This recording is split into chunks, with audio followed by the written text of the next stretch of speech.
ओम नमः शिवाय।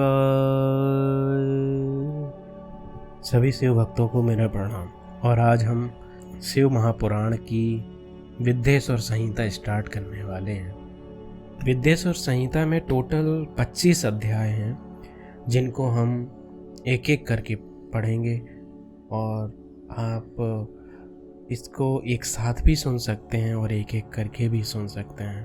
तो चलिए फिर बिना देर किए मैं शुरू करता हूँ। विद्येश्वर संहिता का पहला अध्याय है पाप नाशक साधनों के विषय में प्रश्न, जो आदि से लेके अंत में है, नित्य मंगलमय है, जो आत्मा के स्वरूप को प्रकाशित करने वाले हैं, जिनके 5 मुख हैं और जो खेल खेल में जगत की रचना, पालन और संहार तथा अनुग्रह एवं त्रोभारूप 5 प्रबल कर्म करते हैं। उनके सर्वश्रेष्ठ अजर अमर उमापति भगवान शंकर का मैं मन ही मन चिंतन करता हूँ और अपने पूरे दिल से और भाव से कहता हूँ, ओम नमः शिवाय। व्यास जी कहते हैं, धर्म का महान क्षेत्र जहाँ गंगा यमुना का संगम है, उस पुण्यमय प्रयाग जो ब्रह्मलोक का मार्ग है, वहाँ एक बार महातेजस्वी महाभाग महात्मा मुनियों ने विशाल यज्ञ का आयोजन किया। उस ज्ञान यज्ञ का समाचार सुनकर पौराणिक शिरोमणि व्यास जी के शिष्य सूत जी वहाँ मुनियों के दर्शन के लिए आए।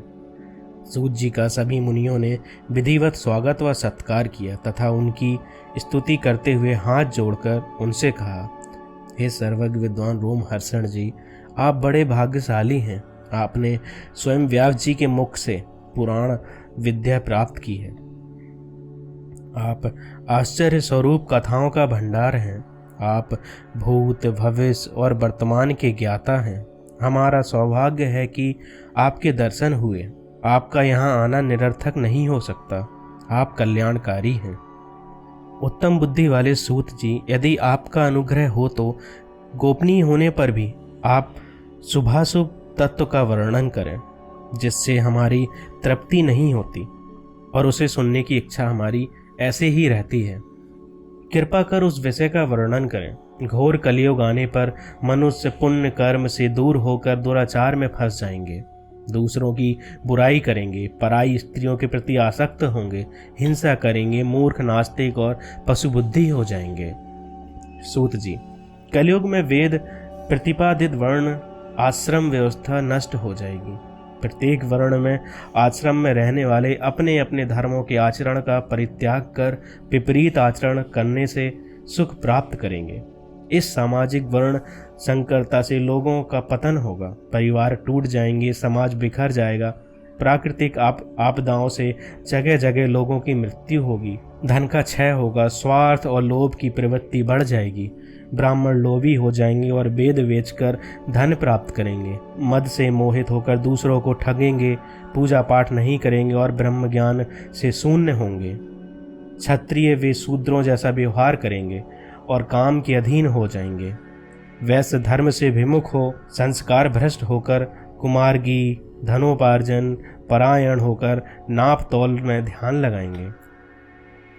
शूद्र अपना धर्म कर्म छोड़कर अपनी वेशभूषा से सुशोभित हो व्यर्थ घूमेंगे। वे कुटिल और ईर्ष्यालु होकर अपने धर्म के प्रतिकूल हो जाएंगे, कुकर्मी व वाद विवाद करने वाले होंगे। वे स्वयं को कुलीन मानकर सभी धर्मों और वर्णों में विवाह करेंगे। स्त्रियां सदाचार से विमुख हो जाएंगी। वे अपने पति का अपमान करेंगी और सास ससुर से लड़ेंगी, मलिन भोजन करेंगी, उनका शील स्वभाव बहुत बुरा होगा। सूत जी, इस तरह जिनकी बुद्धि नष्ट हो जाएगी और जिन्होंने अपने धर्म का त्याग कर दिया है, ऐसे लोग लोक परलोक में उत्तम गति कैसे प्राप्त करेंगे? इस चिंता से हम सभी व्याकुल हैं। परोपकार के समान कोई धर्म नहीं है। इस धर्म का पालन करने वाला दूसरों को सुखी करता हुआ स्वयं भी प्रसन्नता अनुभव करता है। यह भावना यदि निष्काम हो तो कर्ता का हृदय शुद्ध करते हुए उसे परम गति प्रदान करती है। हे महामुनि, आप समस्त सिद्धांतों के ज्ञाता हैं। कृपा कर कोई ऐसा उपाय बताइए जिससे इन सबके पापों का तत्काल नाश हो जाए। व्यास जी कहते हैं, उन श्रेष्ठ मुनियों की यह बात सुनकर सूत जी मन ही मन परम श्रेष्ठ भगवान शंकर का स्मरण करके उनसे इस प्रकार बोले। और ये पहला अध्याय विद्येश्वर संहिता का यही खत्म होता है। आगे की कथा सुनेंगे दूसरे अध्याय में, जो है शिव पुराण का परिचय और महिमा सूत जी के द्वारा।